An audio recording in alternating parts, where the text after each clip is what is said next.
bahkan bisa haram nanti. Nah, yang pertama adalah orang yang mati syahid. Orang yang mati syahid. Maka orang yang mati syahid tidak boleh dimandikan. Biarkan dia nanti dikafani berdarah-darah. Tapi mati syahidnya di sini mati yang syahid berperang di jalan Allah ya. Bukan mati syahid sakit perut. Bukan mati syahid kecelakaan. Bukan mati syahid melahirkan. Mati syahid ini terbagi dua, Pak. Terbagi tiga. Mati syahid dunia akhirat. Itulah orang yang berperang di jalan Allah. Mati syahid dunia. Itulah berperang dia tapi tujuan dia harta. Dia ikut berperang tapi tujuannya harta ghanimah nanti. Kalau menang nanti kan, kalau terjadi perang antara muslim dan non muslim, kan harta itu halal bagi orang yang menang berperang itu. Itu harta ghanimah namanya.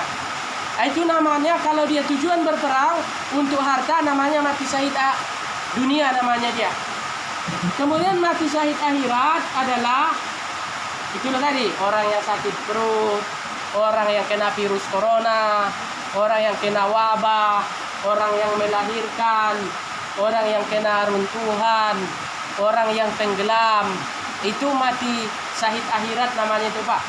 Orang yang mati menuntut ilmu. Nah, kita ini lagi menuntut ilmu sekarang nih. Andai mati kita syahid, ada yang siap mati?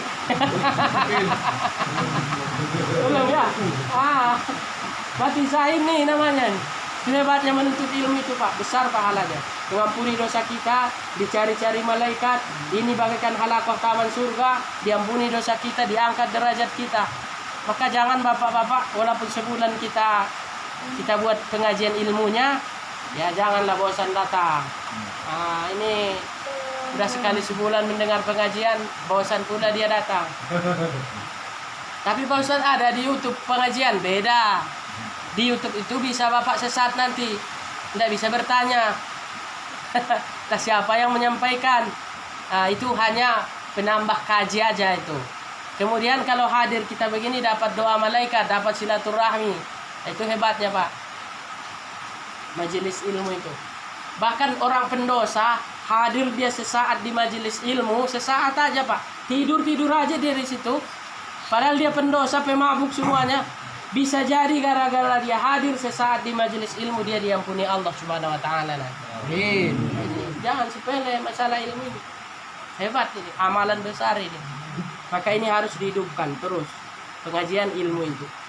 Dah, jadi tadi yang nggak boleh disolatkan, nggak boleh dimandikan itu orang yang mati syahid berperang ya. Bukan mati syahid yang tadi itu yang saya bilang harus berperang. Berperangnya pun bukan perang memberontak.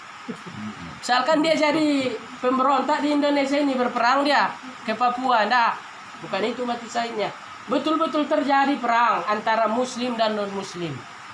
Kalau zaman Nabi kan sering terjadi perang, Pak. Makanya Islam itu sampai ke kita, ditaklukkan kota Makkah, Madinah itu. Itu namanya mati syahid. Itu tidak boleh dikafani, tidak boleh dimandikan, tidak boleh disolatkan. Cukup dikafani dan ditanam berdarah-darah dia. Kemudian orang yang keguguran. Ini 3 macam nih, Pak, orang yang keguguran ini. 3 macamnya nih. Pertama, kalau kegugurannya itu lahir dia masih ada geraknya sedikit, walaupun sebentar bergerak dia. Atau orang yang lahir keguguran nih ada suaranya sebentar, nangis apa gitu kan, kemudian meninggal dia. Maka kalau seperti ini wajib yang 4. Seperti orang dewasa, paham, Pak? Berarti wajib disolat, dikafani, dimandikan, disolatkan, dikubur. Wajib, fardu kifayah. Kalau yang keguguran ini, Pak, tidak ada geraknya, tidak ada suaranya, tapi sempurna seperti manusia. Sempurna semua anggota tubuhnya. Lengkap. Lengkap dia, Pak. Maka kalau yang seperti ini wajib 3. Dimandikan, terus dikafani, ditanam. Tidak perlu disolatkan. Kalau ke mana tadi Pak? Kalau sempurna kejadiannya, tapi tidak ada tanda-tanda hidup sedikit pun. Nah, baru yang ketiga yang keguguran ini tidak sempurna kejadiannya, tidak ada tanda-tandanya hidup. Wajahnya pun tidak nampak seperti manusia. Maka ini tidak ada kewajiban apa-apa. Cukup ditanam aja lah.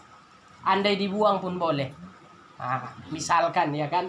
Nah, itu dianggap seperti daging saja yang keluar. Tapi tidak mungkinlah kita buang yang namanya manusia kan. Walaupun tidak sempurna ya tanam aja lah begitu. Tapi tidak ada kewajiban bagi kita.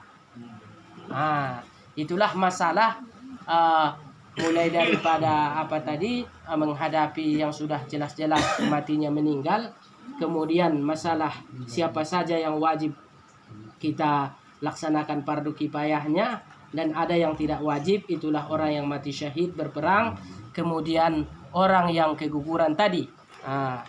Maka yang seperti ini tidak wajib disolatkan. Tidak wajib disolatkan dan tidak boleh dimandikan. Satu lagi yang meninggal saat ihram. Misalkan sedang ihram dia Pak, ihram haji atau umroh. Sedang memakai kain ihram dia. Dia wajib 4-4-nya, cuma nanti saat mengkafani dibuka kepalanya Pak. Karena orang berihram banyak larangannya, tidak boleh memakai wangi-wangian, tidak boleh memakai pakaian berjahit, tidak boleh menutup kepala. Maka orang yang berihram meninggal haji nanti, pulang dia ke tanah air misalkan atau di Makkah dikuburkan, maka itu tidak boleh ditutup kepalanya ini. Nggak pakai pocong, tali pocong itulah bagian kepala ini. Dibiarkan dia karena dia tetap umroh. Nanti dia bangkit dari kubur, dia itu memuja Allah Subhanahu wa taala, labbaik Allahumma labbaik, disempurnakannya ihramnya itu. Saya rasa supaya lebih ini saja dulu sebagai pengantar. Anda aja tanya jawab, boleh 1, 2, 3 pertanyaan sambil dihidangkan makanannya. Insya Allah yang akan datang kita baca adalah masalah memandikan. Masuklah kita nanti memandikan.